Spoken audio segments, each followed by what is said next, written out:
उसी तरह अगर आप अपने गोल्स को पूरा करना चाहते हैं तो उसे आपको लिखना ही होगा।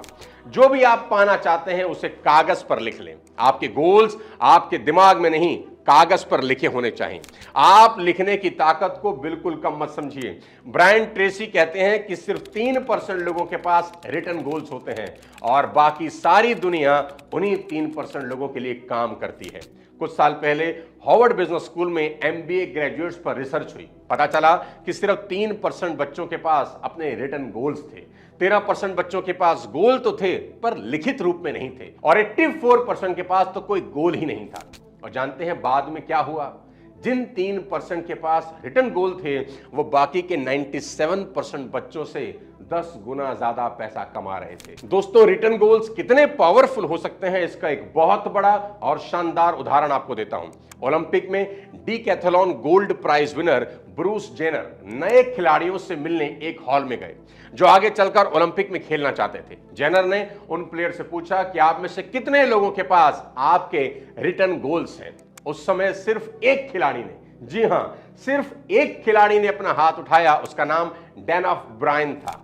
आप हैरान होंगे ये जानकर कि आगे चलकर डैन ब्रायन ने 1996 में ओलंपिक में डीकैथलॉन में गोल्ड प्राइज जीता। लिखने से ये होता है।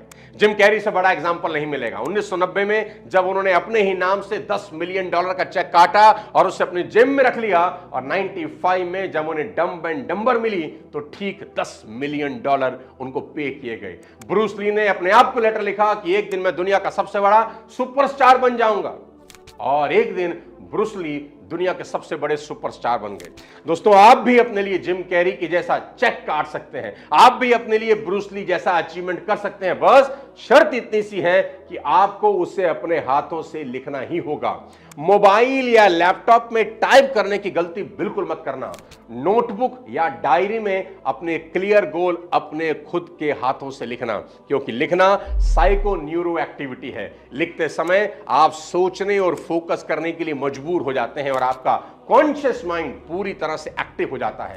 और जैसा कि मैंने पिछले पॉइंट में बताया कि आपके गोल क्लियर होने चाहिए। कि जैसा कि अगर आप कहें कि आज मैं बहुत माल बेचने वाला हूं तो यह गोल गलत है। आपको कहना होगा कि आज मैं 20 प्रोडक्ट बेचूंगा। और अगर आप कहें कि आज से मैं अपनी हेल्थ पर पूरा ध्यान दूंगा, यह भी गलत गोल है। सही यह होता कि जब आप कहते कि आज मैं 5 किलोमीटर पैदल चलूंगा, मैं अपना वजन कम करूंगा, फिर गलत। मैं अपना वजन 5 किलो कम करूंगा, यह सही है। मैं बेस्ट सेलिंग राइटर बनूंगा, गलत। आज मैं 1000 वर्ड्स लिखूंगा, सही। और याद रखें, सबसे इंपॉर्टेंट गोल हमेशा सबसे ऊपर लिखें, क्योंकि उनके अचीव होने की पॉसिबिलिटीज सबसे ज्यादा होती है।